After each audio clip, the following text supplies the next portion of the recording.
আগের ভিডিওতে যেরকমটা বলেছিলাম যে মা বাবারা এবারে বেশি সময় হাতে নিয়ে আসেনি, তবুও আমি চেষ্টা করেছিলাম এই 2-3 দিনের মধ্যেও যতটা পারা যায় ব্যাঙ্গালোরের মধ্যে কিছু কিছু জায়গা ঘোরাই।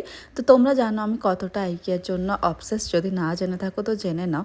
তো মা বাবাকে নিয়ে চলে গেছিলাম আইকিয়া। আমার তো ইচ্ছে ছিল ইসকনও যাওয়ার, বাট ওটা হয়ে উঠলো না। তো মেট্রোতে যেতে যেতে মা বাবাকে ইসকনটাও দেখিয়ে দিলাম। আর মা বাবা প্রথমবার ব্যাঙ্গালোরে মেট্রোতে চলেছিল, আর আইকিয়া গিয়ে তো ওরা খুব খুশি হয়ে গেছিলো। এত নতুন ধরনের জিনিসপত্র দেখা যায়। তোমরা তো জানোই আইকিয়া তো সব জায়গাতে অ্যাভেলেবেল নাও, মানে সব সিটিতে অ্যাভেলেবেল নাও। তো ওরা দুজন বেশ সুন্দর, আমি তো ভাবিনি যে এতটা ওরা জিনিসটাকে পছন্দ করবে। তো সেদিনটা আমরা পুরোটা আইকিয়াতে কাটিয়েছিলাম, প্রচুর প্রচুর শপিং করেছিলাম অ্যান্ড ওখানে লাঞ্চও করেছিলাম। নেক্সট ডে আমরা চলে গেছিলাম ব্যাঙ্গালোরের মধ্যে ঘুরবো বলি আর্ট অফ লিভিং আর পিরামিড ভ্যালি দেখাতে।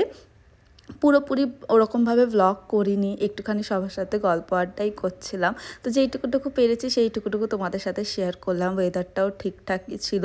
আর ব্যাঙ্গালোরের মধ্যে যদি ঘুরতে চাও তো পিরামিড ভ্যালি আর আর্ট অফ লিভিং খুব ভালো অপশন, আর মা বাবাদের খুব ভালো লাগে ওই জায়গাগুলো। তো দুজনকে নিয়ে আমরা প্রথমে চলে গেছিলাম পিরামিড ভ্যালি, কিন্তু সেখানে কোনো আমি ভিডিও ক্লিপ নিইনি, ভুলেই গেছিলাম বলতে পারো। ওখান থেকে চলে গেছিলাম আমরা আর্ট অফ লিভিংসে। এখানে বিকেল বা সন্ধ্যের দিকে যাওয়াটাই বেশি বেটার, তখন কি হয় লাইটসগুলো অন হয়ে যায়, তো দেখতে খুব ভালো লাগে। এখানে চা ব্রেকফাস্ট মতো টুকটাক খাওয়ার জিনিসের জায়গাও আছে, তো সেখানে গিয়ে সবাই মিলে খাওয়া দাওয়া করলাম। অ্যান্ড হ্যাঁ, এইভাবেই মা বাবার এই ব্যাঙ্গালোরে কটা দিন কাটলো, তারপরে ওরাও চলে গেল বাড়ি। অ্যান্ড আবার দেখা হবে খুব তাড়াতাড়ি, আবার বাড়ি যাচ্ছি, তো গিয়েও ছোটোখাটো ব্লগ করে তোমার সাথে শেয়ার করবো। যদি এই ভিডিওটা ভালো লেগে থাকে প্লিজ ভিডিওটাকে লাইক করো, কমেন্ট করো, চ্যানেলটাকে সাবস্ক্রাইব করে দিও।